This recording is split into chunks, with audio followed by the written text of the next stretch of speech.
So the two dramas that I talked about before, out of all the films that I saw at the festival, they were probably the two best dramas that I saw. And now I'm just going to be discussing a drama and a comedy that I didn't think was. It's not that they weren't good, but I didn't think they were as high a standard as Stutter and Hiatus were. First one I'm going to talk about is The Gas Man. It was a UK film by Matt Palmer, and it was a drama. I watched this. I didn't see it screened. I went to Video the Queue, which were a section where you could watch all the films from the festival.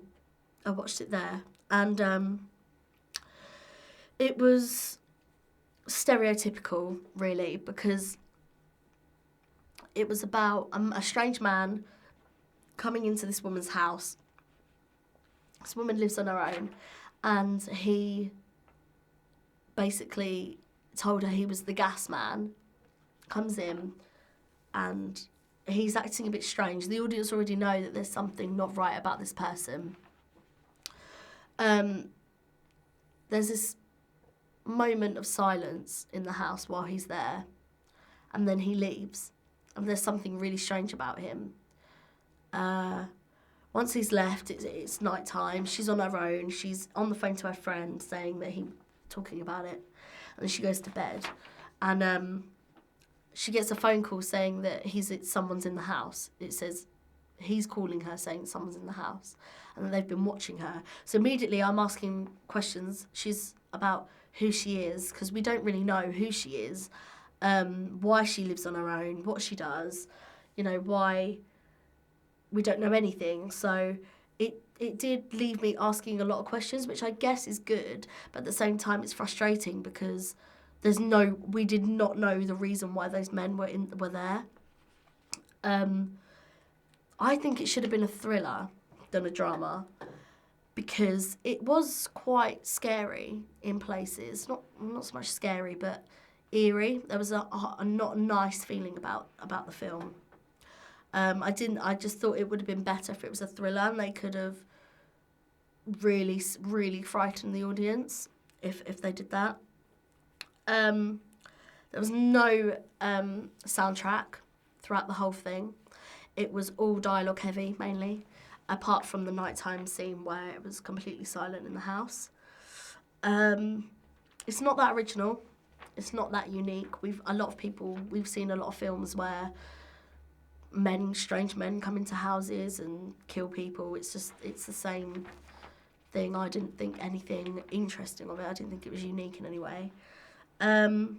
Certain shots that I liked, though, in the film, where there was a lot of long shots down the end of corridors that kind of gave off an eerie sensation, which I quite liked, especially in the dark as well.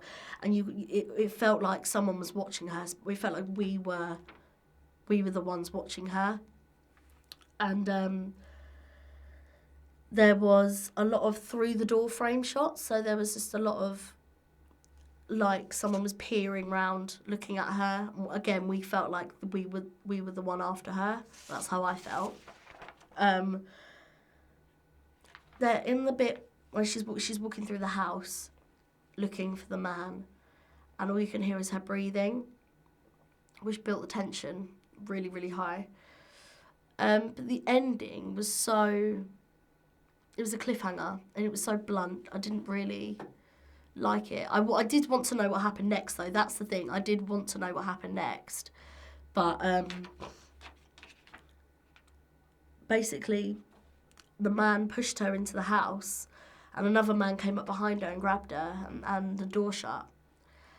And it ended with just a shot of the house. It left a lot of questions, but it wasn't anything special.